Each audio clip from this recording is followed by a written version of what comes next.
Hello, What Culture? My name is Simon Miller, and can you believe it? You're about to bear witness to a brand new series here on What Culture, and it is indeed called Simon Says. Now, I'm pretty sure most of you can figure it out, but I like to be inclusive, so just in case you can't, my name is Simon, and I'm going to say something. Here's the thing though, while a lot of the time there is actually something to say, we don't go into the nitty-gritty and actually break it down to say, hey look, here's how you could execute that thing that I just said. We just rant and rave, and while that's okay, and it's good to rant and rave, that's not what we're going to do here, and we're going to break everything down into a handy step-by-step guide so everybody watching can understand, and that everybody who may need to listen to this information has the instructions. So sit back, relax, and get ready, because my name is Simon, and I've got something to say, namely this time that WWE needs to start listening to its fans, because if it doesn't down the line, they may be about to hit a massive brick wall.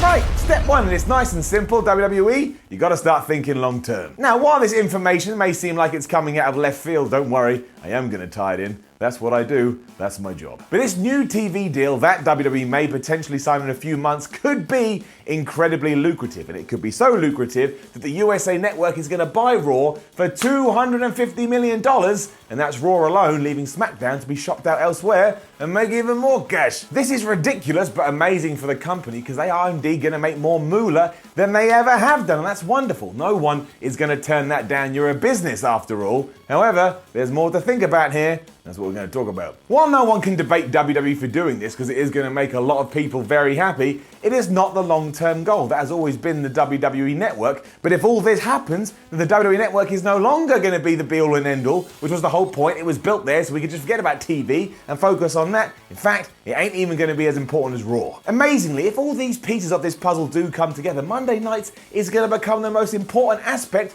of all WWE television, to the point Vince McMahon's going to look at it and go, well, let's put all our big matches on there. Let's have all our focus on there. Let's highlight that, because that's what makes us our money, and the more viewers we can get there, the more we could potentially get down the line. Now, in one way, that's awesome. If Raw is indeed going to stay on USA, then those damn 3 hours aren't going to go anywhere. But with that said, if we have to go through 160 minutes of wrestling every single week, and all of a sudden you decided, screw pay-per-views, we're focusing on Raw, then maybe we'll actually start getting matches and angles that we want to see, and those 3 hours will fly by. So yes, it could indeed spark more interest, and then get more fans through the door. But we don't know that for sure. However, there is the other side to this coin. For example, if we do continue to ignore the fans, a la Roman Reigns, what happens when we get to the end of this TV deal and audience numbers have dropped even further? Now, yeah, WWE's going to have made so much cash over this period, they'll be alright. That's not what you want. You don't want to go from one great deal to a mediocre deal. That's taking 2 steps forward to then take 3 back. You've always got to progress, and if you're not progressing, that doesn't sound too great. And again, they will have made so much money by that point, they can make some cutbacks if this does happen to balance it all out. But that's not the way you act in business. You don't react, you plan for this kind of thing, which is why you've got to listen to the fans. And that brings us to step 2. Unsurprisingly, step 2 is stop pushing Roman Reigns. And I know, talking about all that is boring at this stage, but it is essential if you do indeed want to keep people on board. Having Roman Reigns come out on Raw each and every week and not get the reaction he's meant to get is so long in the tooth now, and it's going to continue to rub people the wrong way, and they'll keep turning off. And that may sound over the top, but it's true. Take this year's WrestleMania main event. The fans wouldn't even give it a chance. While that actually irked me, because I was like, well, I wanted to give it a chance. I wanted to see if I was going to enjoy it. That's what happens. The fans actually revolted, and then at Backlash, they left. They went home. They went, I don't want to watch Roman Reigns Samoa Joe, even though I paid for my ticket. I want to drive back to my homestead. So it doesn't matter how much money you're getting from a network. If you keep treating the audience badly, they will continue to dwindle away until maybe you haven't got anybody left. And that will eventually hurt the bottom line. So you've always got to have that in the back of your mind. You've always got to be thinking about that so it doesn't happen. And that is where step 3 comes in.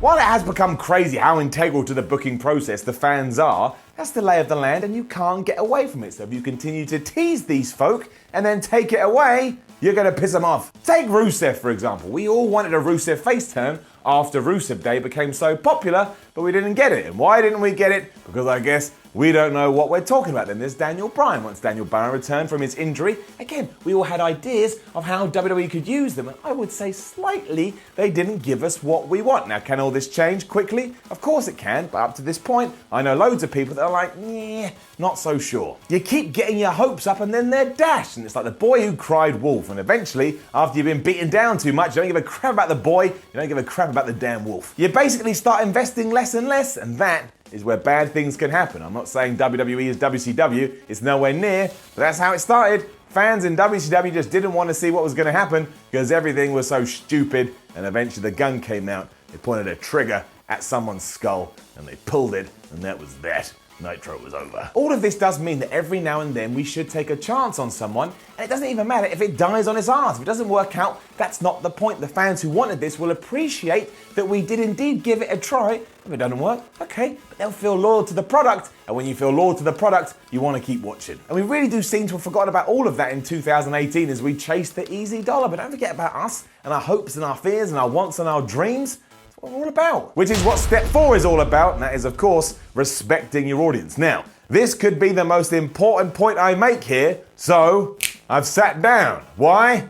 Because Simon sits. Yes, I said that.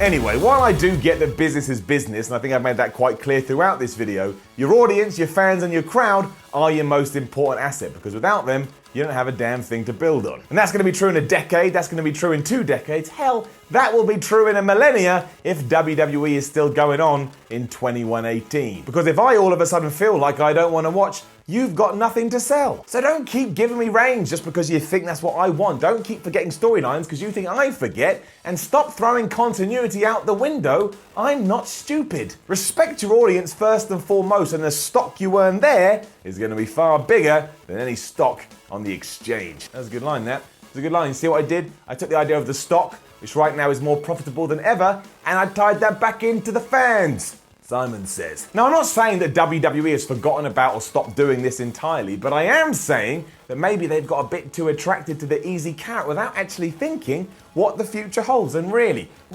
as fans, who cares how much money WWE makes? We care about the storylines, the wrestlers, and the payoffs. If you can get that right, we're wrestling fans. We will throw ourselves in without even thinking about it, and you can't buy that because it's priceless. So it does feel like WWE has forgotten this a little bit, and I get it, I understand. It's really hard to focus on one specific audience when you're trying to appeal to an entire demographic, but there's ways and means you gotta think about things. Look at what's happening on TV and try to adjust to suit, because we wanna smile, we wanna cheer baby faces that we love. And most of all, we wanna have fun, so don't get lost in these contract talks where you're dealing with millions of dollars without beforehand ensuring that you're investing in us, the fans too. And that doesn't mean just giving over anything and everything just because we demand it, but it does mean keeping your ears open, keeping your eyes open, and maybe changing when it's time to change. And you know what?